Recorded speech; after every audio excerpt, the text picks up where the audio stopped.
If I ask you to calculate the acceleration of this block, you wouldn't be able to calculate it without knowing all the forces acting on it, right? In order to know the forces acting on any body, we must draw a free body diagram of it, as it helps to simplify the complex diagrams. So today, let's see how to draw free body diagrams. Let's say we have a block placed on the table here. The complete block arrangement is stationary. What are all the forces that are going to act on this block? Well, to think about that, we are going to draw a free body diagram. So let's first just draw only the block.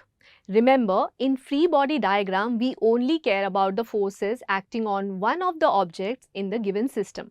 So we are looking at only the block and what's going on with it. As mentioned, the block is stationary. Well, it has some weight, the force of gravity acting on the block. And so, let's draw that in our free body diagram. So, you're going to have a downward force of magnitude Fg. We could also call that W. That is the weight of the block. The earth would be pulling on it. But if this was the only force acting on the block would accelerate downwards. But we have mentioned earlier that it's stationary. So there must be another force that is balancing out the force of gravity. Now what would that be?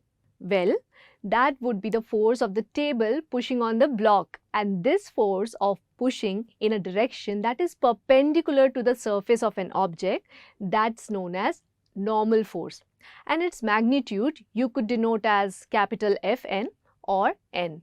Thus, here is the free body diagram. Let's take another example. But this time consider the block hanging from a string which is attached to the ceiling. But once again, everything is stationary. Draw a free body diagram for that. Well, once again, we are only concerned with the block. So here we have the force of gravity acting downwards on the block. But what's keeping it from accelerating downwards? Right, it is a string. You got the string here that is holding it up, that is pulling on it. And that force is known as tension. So what you would have here is an upward force that balances out the force of gravity. Its magnitude is denoted by capital T or Ft. Now let's make things a bit more interesting, shall we?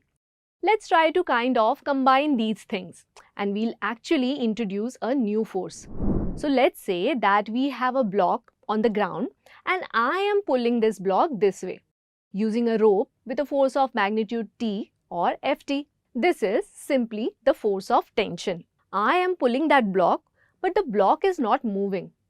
What would be the free body diagram for this block? Let's start with the same thing again. We will draw the block. Now, in the vertically downward direction, we have the force of gravity. Same as we saw in the first case. Got it? It is nothing but the weight of the block pulling downwards on the block. And that is counteracted by normal force of the ground on the block. The ground is holding up the block, keeping it from accelerating downward. So the normal force is acting upward. But what about the horizontal direction? I am pulling the block to the right with the force of magnitude Ft. But the block is still stationary. So there must be something that is counteracting the tension in the rope and stopping the block from going in that direction. What force would that be? Well, that would be the force of friction. We know that when we are trying to drag something across the ground and it does not move or move a little, that's because there is a friction between the object and the ground. Friction exists because the surface of the two objects are rough. The force of friction is really interesting because it always goes against the direction of sliding. It always goes against motion. Now let's try to understand a more complex case. Let's say that we have a wooden plank and it has a weight of 10 Newton. We also have a block of weight of 5 Newton resting on the plank right in the middle. Let's say we have two wires at both the ends of the plank like this, and they are attached to the ceiling.